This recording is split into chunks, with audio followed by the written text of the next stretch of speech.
Beaucoup de gens pensent que les riches dépensent de l'argent pour de grosses maisons, les derniers modèles de voitures ou encore des marques de luxe. Mais les personnes les plus riches que je connais évitent en réalité le luxe. Au lieu de ça, ils dépensent de l'argent pour des choses qu'on ne peut pas voir et c'est exactement pourquoi ils restent riches. Aujourd'hui, je décompose sur pourquoi les riches dépensent vraiment de l'argent. Et je vais être honnête, certains points pourraient te surprendre. Si c'est ta première fois ici, salut à toi, je suis Toby Gavi, je suis trader, éducateur financier et entrepreneur. Durant mon parcours, j'ai rencontré plusieurs directeurs, des entrepreneurs et des traders à succès avec lesquels je travaille régulièrement et je vois comment ils prennent les décisions. Comment est-ce qu'ils pensent à l'argent, sur à quoi ils disent oui et sur à quoi ils disent non. Mais ce qui est vraiment intéressant, c'est que les choses qui les ont réellement enrichis sont les mêmes que la plupart des gens négligent totalement. Dans cette vidéo, je vais partager 6 choses pour lesquelles les riches dépensent réellement de l'argent. Et plus important encore, je dispenserai des leçons pratiques que n'importe qui peut appliquer, quel que soit son niveau de revenu et de richesse. Donc c'est parti, on peut commencer. La première chose que les riches achètent, c'est le temps. Ils ne se contentent pas de travailler plus dur. Ils délèguent les choses qui prennent du temps mais ne nécessitent pas leurs compétences uniques. Des choses comme la planification, l'organisation, le ménage, la lessive ou les courses. Non pas parce qu'ils ne peuvent pas faire ces choses, mais parce que leur temps vaut bien plus que le coût de payer quelqu'un d'autre pour le faire à leur place. Chaque heure qu'ils rachètent est une heure qu'ils peuvent utiliser pour se reposer ou réfléchir, se ressourcer, construire ou tout simplement gagner plus. Par exemple, je connais pas mal de cadres qui ont des assistants. Certains sont en personne, d'autres sont en virtuel. Certains sont à plein temps, d'autres à temps partiel. Et il y en a même qui ont les deux. Un assistant en personne pour gérer le quotidien personnel comme les courses, la nourriture, ce genre de choses. Et un assistant virtuel pour s'occuper du côté travail comme la planification des réunions, des voyages et des déplacements. Ainsi que d'autres tâches professionnelles qui prendraient autrement des heures. En d'autres termes, chaque heure rachetée par un assistant fait gagner du temps.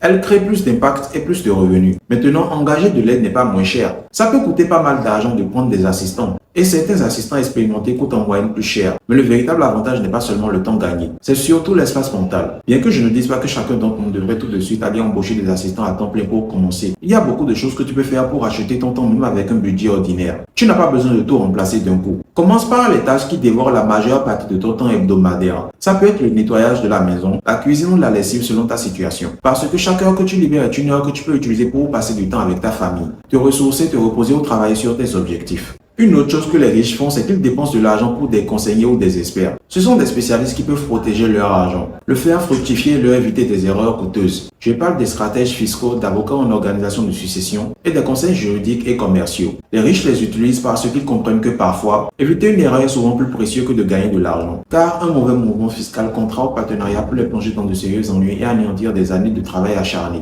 Et ce n'est pas seulement quelque chose que j'ai remarqué, mais les données le confirment également. Des études suggèrent que plus de 110% des Américains fortunés utilisent des stratèges et des conseillers fiscaux professionnels. Tu pourrais penser, eh bien, je ne suis pas riche, donc je ne peux pas me permettre tout ça. Mais ce que tu dois savoir, c'est que tu n'as pas besoin d'embaucher chaque conseiller qui existe. Tu peux simplement les utiliser de la manière qui a réellement du sens pour ta vie et ton budget. Par exemple, j'utilise généralement des outils d'IA comme ChatGPT ou Gemini comme première étape. Ils m'aident à me préparer, ce qui peut faire économiser beaucoup d'argent. Mais si une décision implique de grosses sommes ou de sérieux risques juridiques ou fiscaux, c'est là que je fais appel à un vrai professionnel. Dans ce cas, je ne paye pas un professionnel pour m'éduquer à partir de zéro. Je le paye pour personnaliser, confirmer, me protéger. Avant de continuer, si tu as trouvé tout ceci utile jusqu'à présent, n'hésite pas à liker la vidéo et à t'abonner. Je partage des conseils d'argent pratiques chaque semaine et j'aimerais beaucoup que tu me rejoignes dans ce voyage. Une autre chose importante que j'ai remarqué, c'est que les personnes riches sont beaucoup plus disposées à dépenser de l'argent pour leur santé. Ils dépensent de l'argent pour les soins préventifs, les coachs sportifs, la thérapie physique, le soutien en santé mentale et de bien d'autres manières. Pourquoi? Parce qu'ils comprennent qu'ils ne peuvent pas compenser une mauvaise santé par des revenus.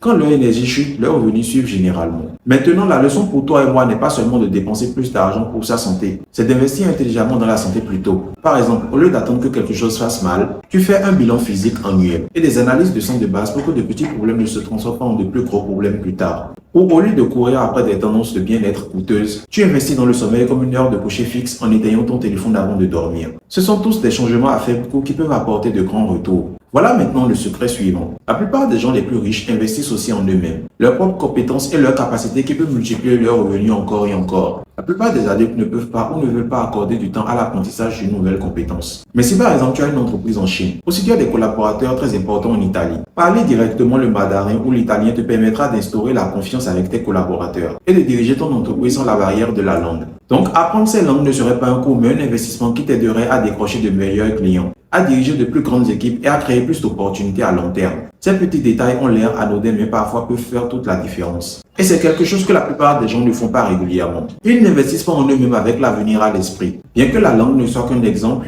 les riches passent aussi du temps sur beaucoup d'autres compétences comme le leadership, la communication, le personal branding ou plus. Pour nous, nous pouvons commencer par une compétence qui s'aligne avec nos objectifs. Peut-être que c'est la prise de parole en public, le personal branding ou la négociation. Ce sont des investissements dans notre futur pouvoir d'achat. Une façon de voir les choses est que les compétences peuvent multiplier ce que nous pouvons facturer et ce que nous pouvons créer demain, pas aujourd'hui. C'est pourquoi les riches dépensent des euros intentionnels dans le développement des compétences. Non pas pour bien paraître, mais pour mieux gagner et grandir sans limite. Passons au prochain secret sur la manière dont les riches dépensent leur argent. Ils paient pour des environnements qui façonnent le comportement. Ils ne comptent pas sur la motivation car la motivation va et vient. Au lieu de ça, ils conçoivent des environnements qui facilitent le succès. Des environnements qui minimisent les distractions, donnent de l'énergie et de la concentration.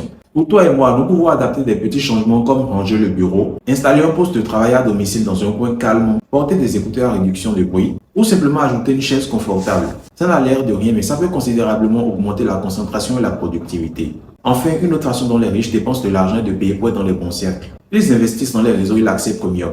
Ils rejoignent les groupes et les événements privés ou sélectifs pour rencontrer les bonnes personnes et trouver les opportunités. Parce que être riche, c'est avant tout une question de mentalité et il veut connecter avec plus de personnes qui ont la même mentalité. Maintenant, encore une fois, comment pouvons-nous appliquer cela à nos vies? Nous n'avons pas besoin de nous plonger dans les programmes les plus chers pour voir des résultats. Même des rencontres locales, des groupes en ligne ou des événements de l'industrie peuvent nous aider à élever notre réseau de manière à ce que cela corresponde à nos objectifs et à notre budget. Maintenant, tu as vu les 6 façons dont les riches dépensent leur argent. La clé, c'est que chaque achat qu'ils font se résume à une question. Est-ce que ça va racheter du temps, me protéger ou faire grandir mes revenus? Si la réponse est oui, alors ils foncent. Et c'est un état d'esprit que n'importe qui peut commencer à utiliser aujourd'hui, peu importe combien tu gagnes. Alors dis-moi dans les commentaires la dépense que tu vas immédiatement implémenter dès la semaine prochaine. Merci de m'avoir suivi jusque-là et on se dit à la prochaine vidéo, mon ami.